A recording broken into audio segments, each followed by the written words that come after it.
د ځوانانو دغه ډله کندهار کې پر واټونو ګرځي او خلکو ته د کرونا ناروغي د مخنیوي په مقصد پوهاوی او پر پاڼو لیکل شوي پیغامونه ویشي. د دغه خوځښت یو سمبالونکی وایي موخه یې د کرونا په وړاندې د عامه ذهنیت جوړول او د دغه ناروغي سره مبارزه ده. ښاریانو دپاره مې دا پیغام دی، دغه بروشرونه ورته ویشو.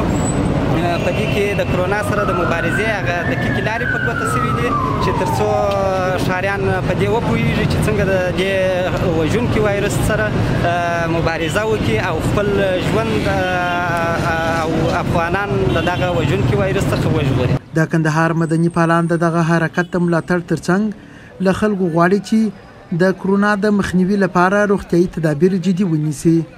خلکو سره په مرسته کې خو کاش کېدلی سوای چې موږ د بېلابېلو امکاناتو په برابرولو کې مرسته ورسره کولی سوای، خو که څوک امکانات نه لري نو بله مرسته که ورسره کولی سي هغه آګاهي ورکول دي چې خلکو ته د دغه ناجوړي د عواقبو اغېزو د وقایي او د درملنې هغه تګلارې او مسایل وښول سي او د هغو په اړه پوهاوی ورکړل. پر خلکو او ولسونو مې غږ دغه دی چې دغه مرضي عادي ونه ګڼي او دغه مرضی د مخنیوي او د ځان ساتنې لپاره ښه پوره کار وکړي. د کندهار ولایتي مسؤلین وایي د کرونا د لومړنۍ مثبتې پیښې له ثبت وروسته په دې ولایت کې د دغه وایرس په وړاندې مبارزه چټکه شوې ده.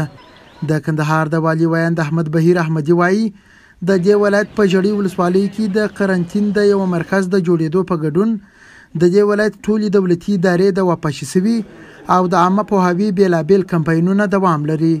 د وقایوي تدابیرو په برخه کې نن موږ یو بل ګام پورته کوي، هغه دا چې د کندهار په مرکزي زندان کې او د کندهار د عامې روغتیا ریاست او کندهار ولایت مقام ودانۍ چې دلته د عامو خلکو راشه درشه نسبت نور ریاستونو ته ډیره ده، مراجعین ډیر دي، دلته مو د ضد عفوني دواو په توسط باندې د واپاشي ترسره کړله.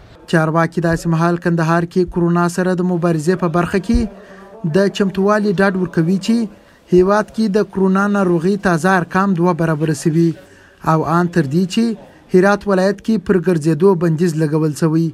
روغتیا وزارت دغه ناروغي په وړاندې تر ټولو ګټوره لار روغتیایي لارښوونې عملي کول بولي. قدرت الله رضوان، میلمه رادیو، کندهار.